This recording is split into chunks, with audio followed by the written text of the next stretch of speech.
terkait dengan virus corona. Ya. Mohon dijelaskan tentang surat Asy-Syura ayat 30. Wa ma asabakum min musibatin fabima kasabat aydikum wa ya'fu an katsir. Dan apa saja musibah yang menimpa kamu, maka adalah disebabkan oleh perbuatan tanganmu sendiri, dan Allah memaafkan sebagian besar dari kesalahan-kesalahanmu. Apa hubungannya dengan corona?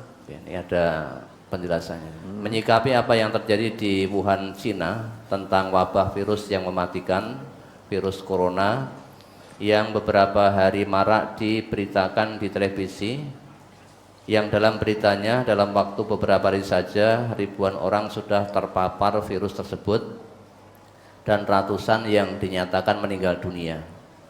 Pertanyaan, apa yang terjadi di Wuhan itu sebuah azab, ujian, atau karena mereka telah melampaui batas, Ustaz? 2. Bagaimana kita sebagai orang ngaji menyikapi hal tersebut? Karena banyak di antara kita apabila mendengar suatu berita bencana atau musibah, kuwi nang kono sing penting ora terjadi nang kene. 3. Apakah zaman dahulu ada riwayat suatu kaum yang pernah diuji dengan virus sudah ada, Ustaz? Kemudian masih ada yang lain yang bersama. Mohon dijelaskan surat Al-A'raf ayat 133. Fa arsalna alaihimut tufana wal jarada wal kummal wad dhafadi'a wad dama ayatim mufassalat fastakbaru wa kanu qauman mujrimin. Maka kami kirimkan kepada mereka taufan, belalang, kutu, katak dan darah sebagai bukti yang jelas. Tetapi mereka tetap menyombongkan diri dan mereka adalah kaum yang berdosa. Apakah ada hubungannya dengan virus corona yang ada di Cina sekarang ini yang diakibatkan oleh katak? Mohon penjelasan. Jadi corona itu adanya baru sekarang. Mungkin dulu ya ada tapi namanya bukan corona. Ya corona, Corolla, ya adanya lagi saya kata. Corona, Corolla, Honda, ya adanya baru sekarang. Mulai tembung virus corona itu ya baru sekarang. Kalau virus zaman dahulu apa tadi yang kata itu berkenaan dengan Fir'aun itu. Ya azab oleh Allah karena kurang ajarnya Fir'aun. Sebagai penguasa negara yang kurang ajar. Kurang ajarnya keterlaluan sampai mendapik dirinya sebagai Tuhan. Ana rabbukumul a'la, aku Tuhanmu yang maha tinggi. Ya.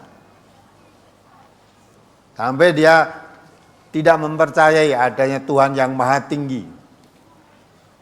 Ya. Sampai memerintahkan Haman itu suruh membuat tangga yang tinggi. Saya akan melihat Tuhannya Musa. Dibuatkan betul tangga yang tinggi. Nah, saya kira butuh gawe tangga sing tinggi ora bakal tekan. Sekarang rasa anggo tangga naik pesawat wis teko langit. Itu dibuatkan tangga tinggi dari bawah. Terus Fir'aun naik tekan ngingeti ngendi-ngendi ternyata Tuhannya Musa itu tidak ada. Nah, maksudnya kan Tuhan Maha Tinggi di atas arsana ya dia kepingin dari Tuhannya Musa yang dhuwur gawe ke ondo yang dhuwur banget itu ditarik ternyata lihatnya tidak ada.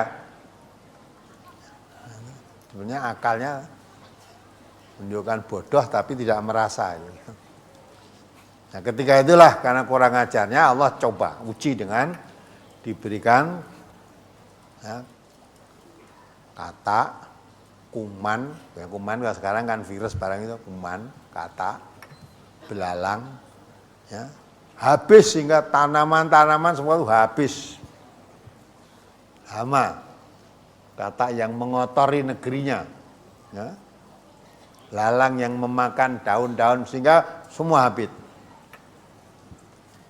Sampai dikatakan air pun menjadi darah karena kemarau panasnya luar biasa, tanaman-tanaman mati, tempat belum ada, sehingga air yang ada itu kena sinar matahari berubah warnanya seperti darah. Ngerti enggak maksudnya? Daerah-daerah yang itu kalau kemarau panjang itu kan air yang ya, tinggal tempat sedikit ya di situ, nanti kelihatan air itu rupanya jadi merah. Seperti darah.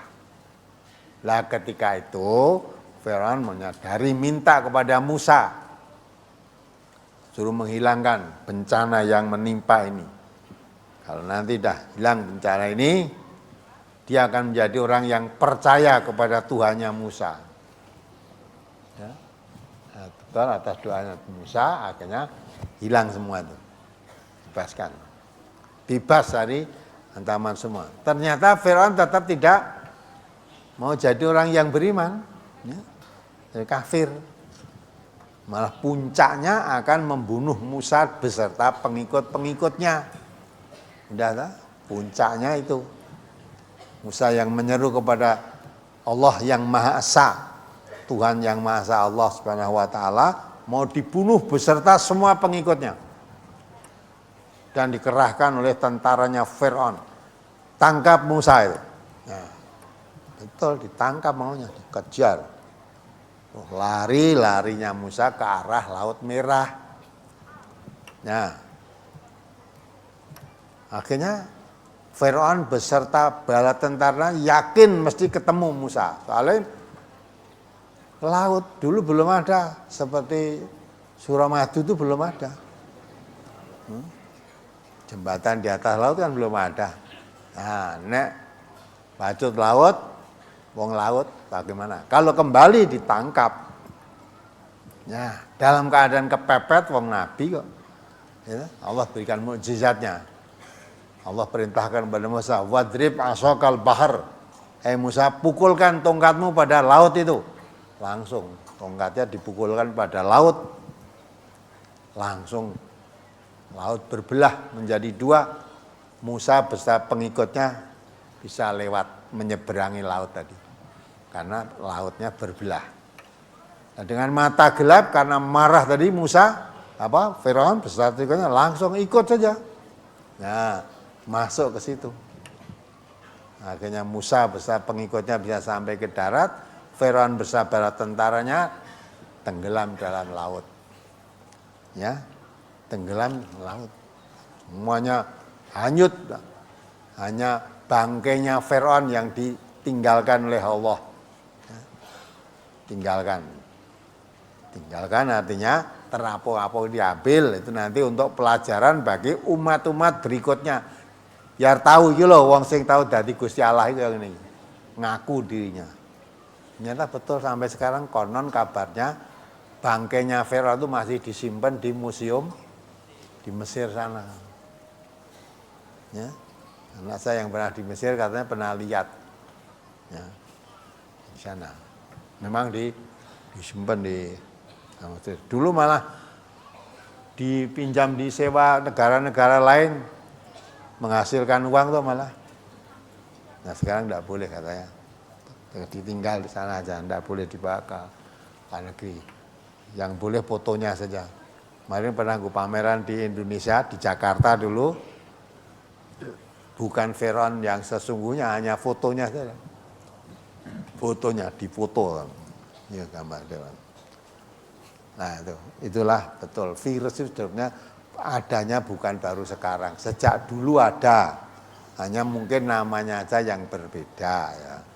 Nah, saya kira nama corona, bangsa. Ya. Tapi sebetulnya kalau kayak kita sadar, kita itu juga kena virus. Yang kena corona itu di mana itu? Di kota mana? Wuhan. Lah kita tuh kena sakit Wuhan. Padahal toh Wuhan, hurufnya kan sama itu. Coba mung beda wu karo wa, Wuhan. Bahayanya ngungkuli sebetulnya. Ya toh? Tapi orang kena Wuhan, di Wuhan sana kena penyakit itu udah khawatir nek mati. Tapi orang yang kena penyakit Wuhan sebenarnya lebih berbahaya tapi seneng. Ya, seneng. Tapi sebenarnya dia itu mati dalam hidup sebetulnya. Orang kena penyakit wahan itu mati dalam hidup. Kita ini urip nih jane mati. Nabi kita mengatakan akan datang suatu zaman. Umat Islam itu tidak ada nilainya. Nilainya hanya seperti satu makanan yang ditaruh di satu piring, kemudian diperebutkan oleh orang-orang yang rakus terhadap makanan. Coba kamu bayangkan, makanan dikok piring, gue rebutan wong akeh. Terus yang rebutan tuh orang rakus terhadap makanan. Mungkin kelaparan, saking lagi kira-kira termakan nggak itu? Gue rebutan malah mawut kabeh. Ora kupen kecer ning ngendi direbut oleh orang rakus. Udah butuh makan. Nah, ketika Nabi berkata begitu, padahal saat itu umat Islam jaya, kuat. Maka sahabat bertanya kepada Rasulullah, "Ya Rasulullah, apakah umat Islam pada saat itu nanti jumlahnya hanya sedikit?" Nabi mengatakan, "Tidak, jumlahnya besar. Tetapi mentalnya seperti buih-buihnya air bah. Tinggal mengikuti kemana arus air yang deras katut di situ." Nah, di sana. Nah, ya. Mengapa begitu? Karena kena penyakit bukan wahan. Penyakit wahan. Sahabat bertanya, "Wa mal wahnu ya Rasulullah?" Apa yang dimaksud penyakit wahan itu apa? Jangan-jangan saya juga kena gitu namanya. Nabi menjelaskan hubbud dunya wa karahiyatil maut, terlalu cinta kepada dunia, takut mati. Ya, jadi kalau manusia itu cinta kepada dunia, takut mati, maka walaupun menjual agamanya, yang penting dunianya dapat. Ya, nanti kalau sampai kekurangan dunianya, hilang dunia, khawatir mati. Nah, kalau mati Islam dahulu mati itu jadi harapan. Kariman au mut syahidan. Saya mati syahid atau hidup mulia. Hidup mulia atau mati syahid. Ya. Nah, sekarang tidak sampai. Mujahid sudah luntur. Daripada saya mati lebih baik. Ya, dapat dunia wes. Dan dapat dunianya banyak walaupun harus mengorbankan agamanya. Itu kena penyakit wahan namanya.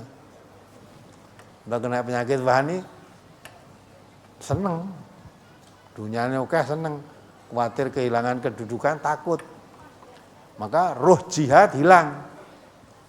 Karena Nabi mengatakan kalau sudah penyakit wahan menghinggapi manusia, terhinggap penyakit wahan, manusia itu menjadi dicabut rasa beraninya, ditanamkan rasa takut di hatinya. Ya, ruhul jihadnya hilang, kitanya penakut. Dan ditanamkan rasa berani di hati musuh-musuhnya. Musuh-musuhnya jadi berani, ya, umat Islam yang kena penyakit wahan jadi takut. Mulai akhirnya seperti makanan diperebutkan orang rakus. Jumlahnya banyak tapi nggak ada manfaatnya. Poteng sana, poteng sini, wes serakalap.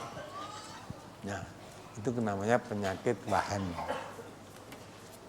Ya, zaman Nabi dulu sudah diisyaratkan itu. Nanti akan terjadi jumatnya basah, banyak jumlahnya tapi kena penyakit wahan. Akhirnya banyak tapi menjadi penakut. Takut mati karena kehilangan harta. Lebih baik menjual agamanya daripada menjual daripada tidak mendapatkan harta. Kalau untuk dapat harta walaupun agamanya harus dikorbankan tidak masalah. Yang penting hartanya banyak. Nah, itu kena penyakit wahan. Ya sekarang dilalah kok ya penyakit wahan itu. Terjadinya di Wuhan yang disebut corona tadi. Kalau umat Islam, kan itu penyakit wahan sebenarnya lebih bahaya. Kalau orang mati dalam keadaan hidup itu kan bahaya. Jane mati ning urip. Jane hidup tapi seperti orang mati, hidup tidak bermanfaat untuk agamanya itu. Jadi yang pandang itu dunia. Maka Nabi pernah mengatakan juga, saya tidak takut kalau umatku itu miskin di bidang harta. Yang ditakuti Nabi kalau harta sudah menguasai pada dirinya. Karena akan timbul saling bersaing, saling bunuh-membunuh, fitnah-menah kalau harta menguasai dirinya. Kalau nanti dikuasai harta, sudah berani sampai bunuh-membunuh orang asal mendapat harta. Seolah harta itu jadi tujuan. Gitu kan? Jadi menjual agamanya tidak apalah, yang penting dapat harta. Jangan sampai kehilangan harta. Lebih baik kehilangan agama daripada kehilangan harta. Lah itu penyakit bahan sudah menghinggapi.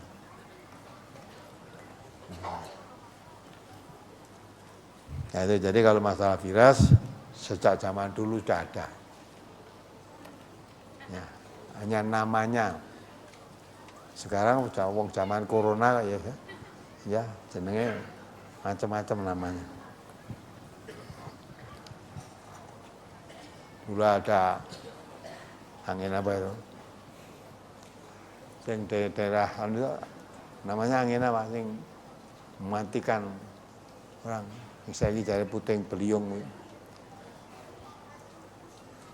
Ada dulu nama apa yang bisa menyapu? Ya? Nah dulu apa orang eneng? Ya eneng. Ya, banjir zaman Nabi Nuh luar biasa, malah raneng tidak ada sungai, banjir luar biasa.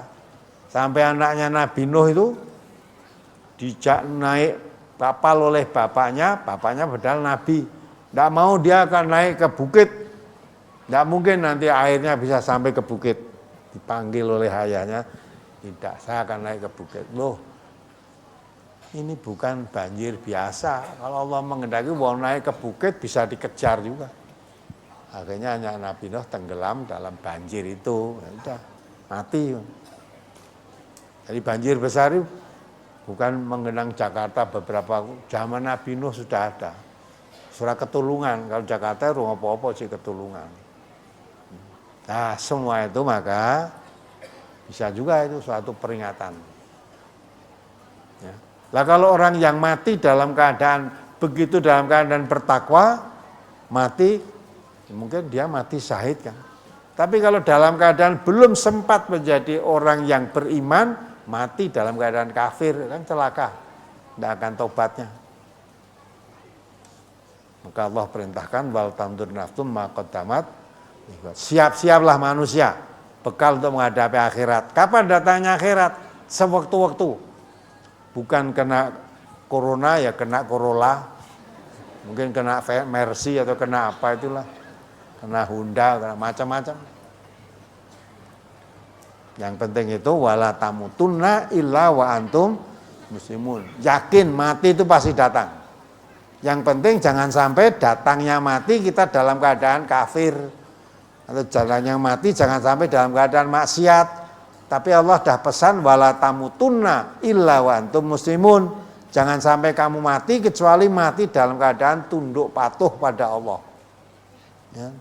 Jangan mati dalam maksiat. Mati dalam keadaan taat, mati lah itu untung. Mati kena corona apa karena yang penting dalam keadaan takwa, taat pada Allah. Nah,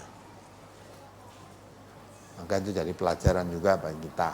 Ternyata manusia itu makhluk yang rapuh, kecil, ya, ringkih.